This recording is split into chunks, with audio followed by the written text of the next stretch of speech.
Você já se perguntou para onde vai a energia elétrica que eu aplico em um circuito? É armazenado? Some ou simplesmente se transforma? Esse é o conceito de potência elétrica, estudado hoje na aula 5 da playlist Fundamentos da Eletrônica, aqui no canal ELAB Eletrônica Objetiva.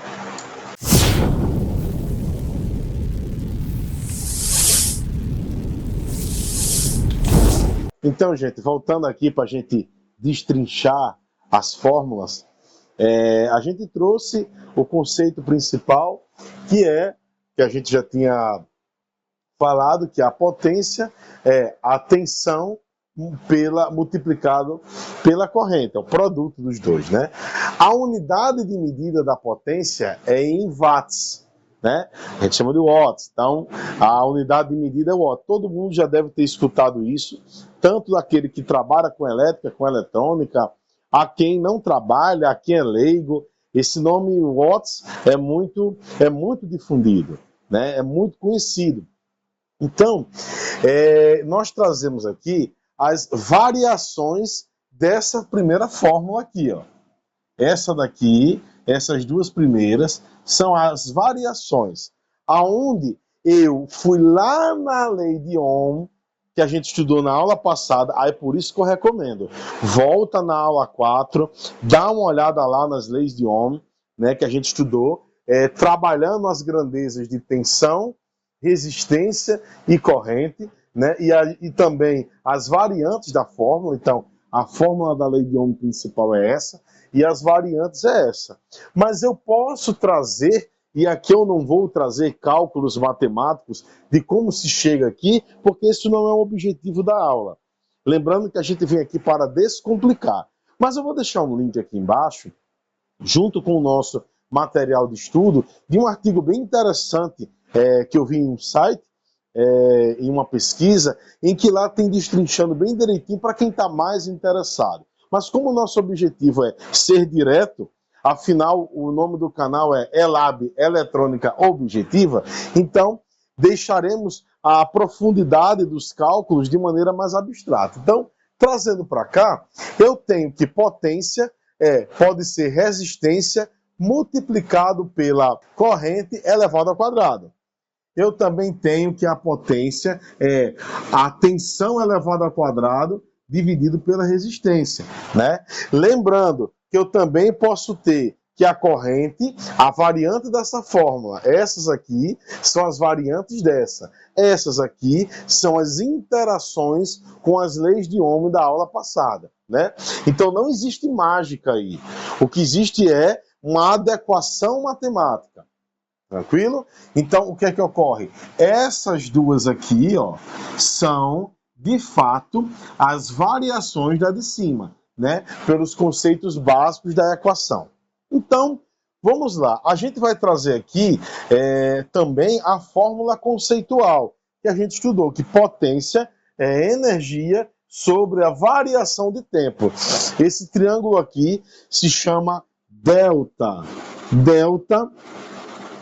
Delta é convenientemente para representar variação. Então, variação de tempo. Então, a potência é a energia sobre variação de tempo, como nós vimos há pouco. Então, a gente vai trazer aqui um exemplo prático, né?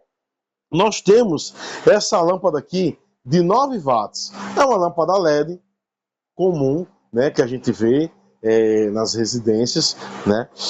Então, o que é que acontece? Ela tem 9 watts, mas eu sei que ela está ligada em 220. Aí eu fico me perguntando, eu tenho o dado da potência, eu sei que ela consome 9 watts. Eu sei que ela está ligada na minha rede de 220, que aqui no Nordeste é 220 volts, aqui especificamente na minha cidade de Natal. Mas como é? E qual é a corrente que é consumida com isso?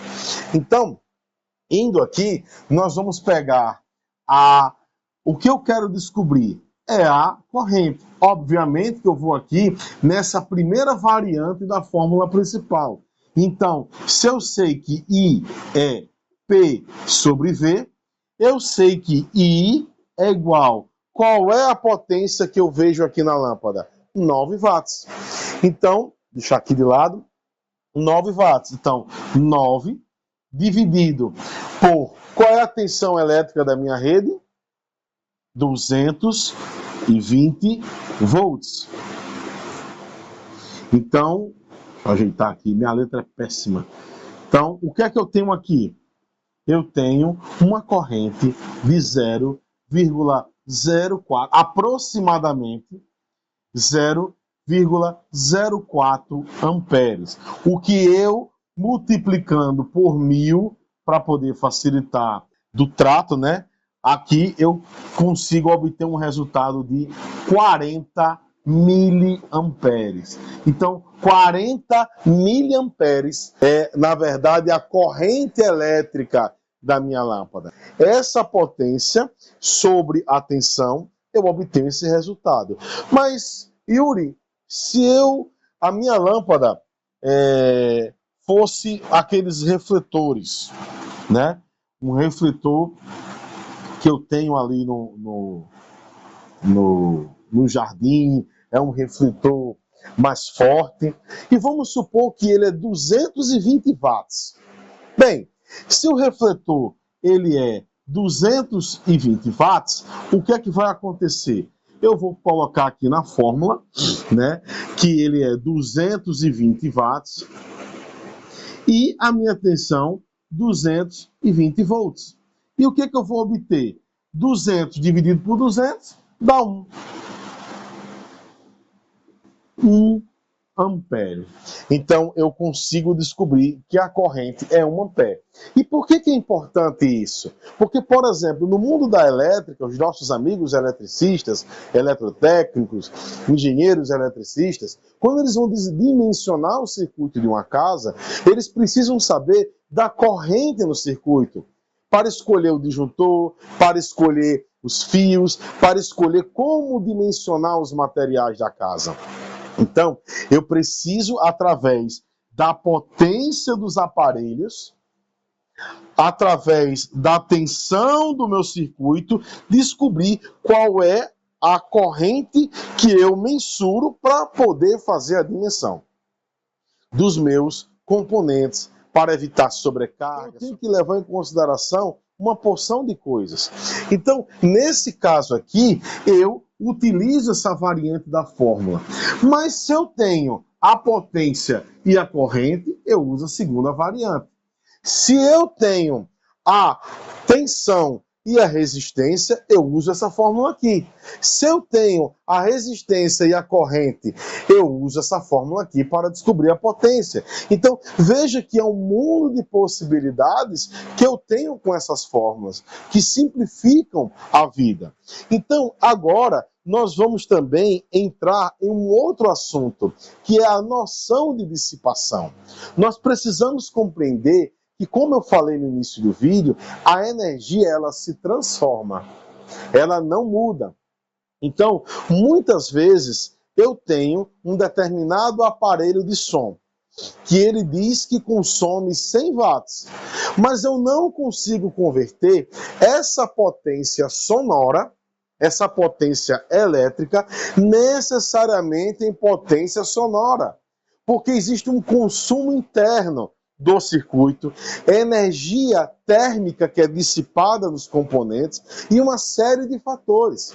Então, nós não podemos confundir a potência sonora, por exemplo, com a potência elétrica consumida, porque a potência elétrica consumida nada mais é que uma junção da potência sonora com a potência térmica, a potência que é perdida nos componentes, em forma de calor, enfim.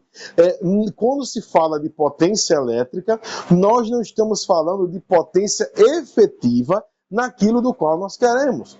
Exemplo, uma lâmpada LED, ela tem um fator de perca de potência efetiva mais baixo do que uma lâmpada incandescente. A lâmpada incandescente, ela gastava muita energia perdendo, esquentando. Então ela gastava muita energia térmica e convertia pouco isso em luz. né? Então o efeito Joule no filamento da lâmpada já não era tão eficiente. Então, quando eu tenho aqui dois exemplos, por exemplo, de ferros de solda. Ferro de solda é uma ferramenta que é utilizada para efetuar, como o próprio nome diz, a solda elétrica, do qual eu posso utilizar em placas de circuito impresso, fios, e eu tenho aqui um ferro de 60 watts. Mas esse meu ferro é de 25 watts. Então os dois eles convertem energia elétrica em energia térmica. Só que há um consumo maior de energia nesse de 60 watts e um consumo menor nesse de 25 watts. Obviamente que o de 60 watts tem uma potência térmica maior do que o de 25 watts. Então, aqui eu tenho dois ferros que eles transformam a energia elétrica em energia térmica através do efeito Joule, né? Aqui dentro tem uma espiral, tem um fio que ele é considerado um condutor com uma alta corrente, uma alta resistência, se opondo às passagens de corrente elétrica, e o estresse gerado disso transforma em calor. Então eu preciso ter essa noção. Aqui eu tenho duas lâmpadas, uma de 12 watts e outra de 9 watts. O consumo de energia elétrica dessa é maior, entendeu? Então existe essa conversão de energia. E uma parte é perdida, como eu falei, em energia térmica. Existem aparelhos que é ideal que eu tenha energia térmica ali. Existe como ferro de passar, chuveiro elétrico, ferro de solda, aquecedores, enfim. Já tem aparelhos em que eu preciso que a energia luminosa se sobressaia. No caso das lâmpadas, a energia térmica não é interessante, é perca de energia. Então entendam que o conceito de potência é um conceito que vai para além do campo da elétrica. Entra aí termodinâmica, entra aí muita coisa. Só que isso não cabe falarmos aqui. Que nós possamos entender que esse consumo em watts deve ser bem calculado para que nós possamos dimensionar os nossos circuitos. Eu preciso ter os dados de tensão, eu preciso ter os dados de corrente, de resistência, né? Existem componentes que eles armazenam, outros componentes que eles se opõem à passagem de resistência elétrica, que é o caso dos resistores. Enfim, tudo isso nós vamos estudar ainda nessa playlist e outras coisas em playlists futuras. Eu espero que você fique aí. E para a próxima aula, nós vamos estudar a diferença de corrente contínua para corrente alternada. Qual é a diferença de uma para a outra? O que é corrente contínua? O que é corrente alternada? Então eu aguardo vocês para a aula 6. Curte, se inscreve, deixe seu comentário, compartilhe esse vídeo, divulgue o canal. A divulgação de conhecimento é essencial para o desenvolvimento humano e da sociedade. Então o canal ELAB, Eletrônica Objetiva, traz essa playlist com esse fundamento. Até lá!